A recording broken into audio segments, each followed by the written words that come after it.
ጤና ይስጥልኝ ተመልካቾቻችን፣ ዜና በምልክት ቋንቋ ቀርባሉ። ጠቅላይ ሚኒስትር በማህበራዊ ትስስር ገጻቸው ባሰፈሩት መልእክት የድሬዳዋ ከተማ ልዩ ልዩ እንቅስቃሴዎች መመልከታቸውን ገልጸዋል። በመልእክታቸው ድሬዳዋ ይበልጥ ለማዘመን የምታደርገውን እምርታ አስደናቂ መሆኑን በመጥቀስ ልምድ የሚወሰድባቸው 6 ነጥቦች መኖራቸውን ጠቁመዋል። ጠቅላይ ሚኒስትር አብይ አህመድ ድሬ ብዙ አቅም አላት፣ አመራሩና ህዝቡ ተባብሮ አቅሞቿን ማውጣትና ጸጋዎቿን መግለጥ አለባቸው ብለዋል። የተጀመሩትን በፍጥነት አሟልቶ ማጠናቀቅ ይገባል። ነገሮቹ አንድ ብቻ መሆን የለባቸውም። እስከ ድሬ የገጠር ቀበሌዎች ድረስ መስፋፋትና መዳረስ አለባቸው ሲሉ አስገንዝበዋል።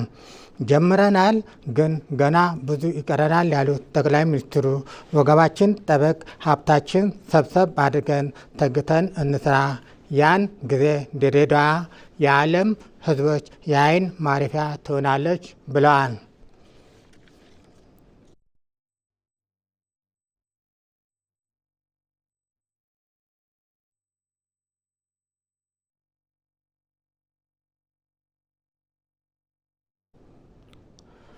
ጠቅላይ ሚኒስትር አብይ አህመድ የአንጎላን ፕሬዚዳንት ጆአዎ ማኑኤል ጎንሳልቬስን ሎሬንሲን ወደ ኢትዮጵያ እንኳን ደህና መጡ ብለዋል።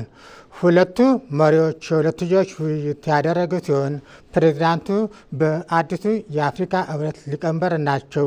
ቁልፍ አህጉራዊና ባለብዙ ወገን ጉዳዮች ለመመልከት መቻላቸውን ጠቅላይ ሚኒስትር አብይ አህመድ በማህበራዊ ትስስር ገጻቸው ላይ አስፍረዋል።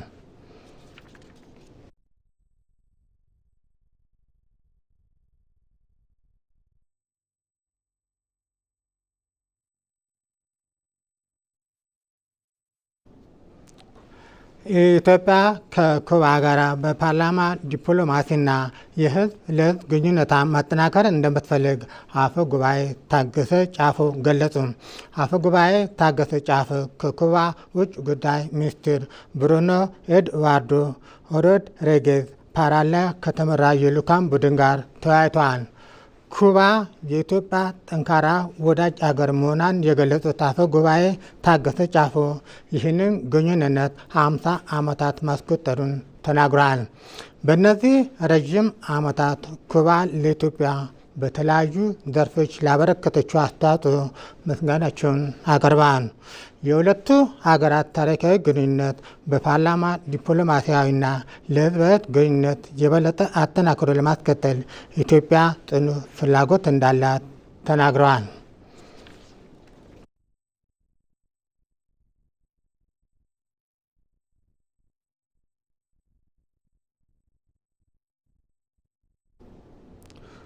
በምክትል ጠቅላይ ሚኒስትር ማዕረግ የዲሞክራሲ ስርዓት ግንባታ ማስተባበሪያ ማዕከል ኃላፊና የብልጽግና ፓርቲ ምክትል ፕሬዝዳንት አደም ፋራህ ከኩባ ውጭ ጉዳይ ሚኒስትር ብሩኖ ኤድዋርዶ ሮድሪጌዝ ፓራላና ከልዑካን ቡድናቸው ጋር ተወያይተዋል።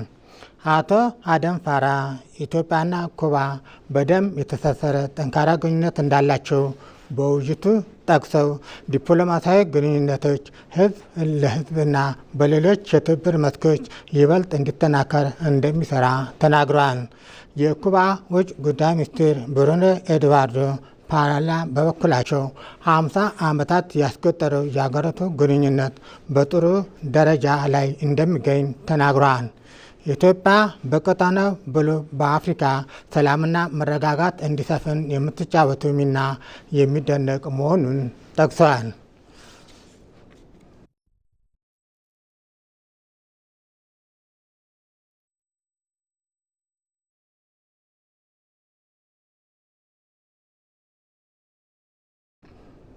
በመጨረሻም ትግራይ ውስጥ የተፈጠረውን ቀውስ የተወሰኑ ግለሰቦች ለግል ጥቅምና ስልጣን ፍላጎቻቸውን ሲሉ የጀመሩት እንደሆነ የክልሉ ጊዜያዊ አስተዳደር ፕሬዝዳንት ጌታቸው ረዳ ገለጹ። የፕሪቶሪያው ስምምነት ለማስፈጸም የፌዴራል መንግስትና የክልሉ ጊዜያዊ አስተዳደር ብዙ ርቀት ቢጓዙም በእነዚህ ግለሰቦች እንቅስቃሴ የትግራይ ክልል ሕዝብ አደጋ ተጋርጦበታል ብለዋል። በፕሪቶሪያው ስምምነት መሰረት የተቋቋመው የትግራይ ጊዜያዊ አስተዳደር የመፍረስ አደጋ ሲገጥመው የፌዴራል መንግስት ቆሞ ማየት የለበትም ሲሉ ጊዜያዊ አስተዳደሩ ፕሬዝዳንት ጌታቸው ረዳ ገልጸዋል። በመግለጫቸውም በክልሉ በህገወጥ መልኩ ስልጣን ለመንጠቅ የሚደረግ እንቅስቃሴ ፍጹም ተቀባይነት የለውም ብለዋል። የትግራይ ህዝብ ከምንም በላይ ሰላም ነው የሚፈልገው ያሉት ጌታቸው ረዳ ይህንን ወደ ጎን በመተው ክልሉን ወደ ግጭት ለማስገባት የሚጥሩ ኃይሎች የሚመለከታቸው ሁሉ ሊከላከላቸው ይገባል ብለዋል።